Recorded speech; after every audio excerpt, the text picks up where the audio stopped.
Maidu pontok cibang narai teu dagu pontok cibang je tingkum gutsum sangni koda pontok cibang na i rai teu jibam da maidu pontok cibang na i rai dai lu je teu dai gule ये आज में हम खाना खाने वाला सब्जी बनाया अदरक का पत्ता और राजा मिर्चा और अंगारी और चिली पाउडर डाल के हम आज में सब्जी बनाया। हम खाने वाला सब्जी आज में बनाया है, इसलिए सब अच्छा तरह से देख दियो बोल के हम सबको मांगा। Kupsikai, gonokai, cuikai, saracikai, nah, kau gili taplo, tapri, kai lu je, lalu jeng kai tu sudah, pakam malu lada, kai tera benet, ada, aja good table vegetable, kai tu sudah. Good evening.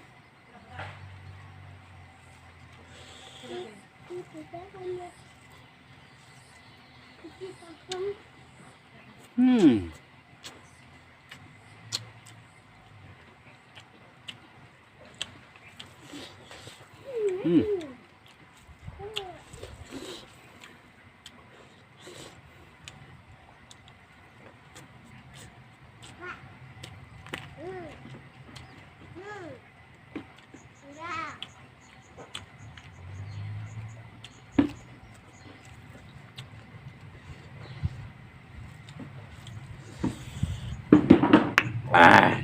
You.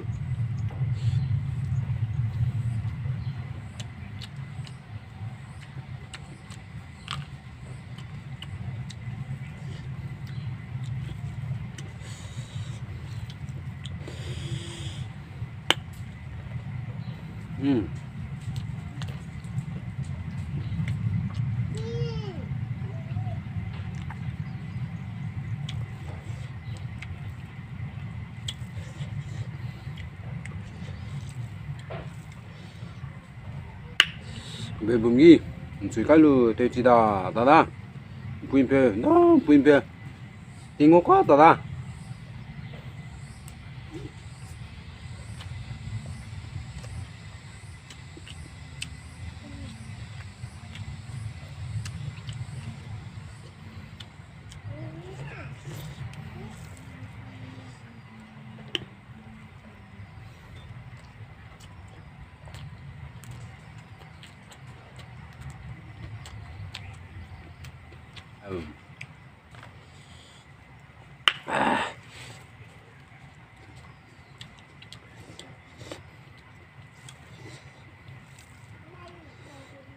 Mà cuộc tạc chả kizi kakak lu luka malu tu kizi kali lukam tenani ko da mai cuộc tạc chả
吃带的。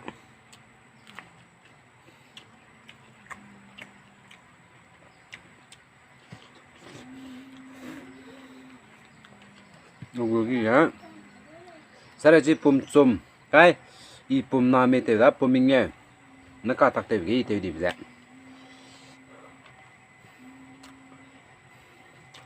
Nè. Aku sana pia. Làm gì nó suy sang đây. Mày tôi pia đây đâu. Pia lu ra. Lại tôi tiêu cái. Comment lên ra vòng sang mà phải suy ra mà cả. Ai cũng tới lâu cả chơi về. Nhưng người gu. Advice lại kỹ mà cái lâu rồi. Share đôi tiêu cái. Rồi này pia rồi nè. Hai mình là pia tuyệt cái mắc tới pia tuyệt cái sinh hải ràng kìa. Aku channel pia tối cái mình lên được kiếm cái lên. Tôi cầm nó cả. Ở đây nhỉ.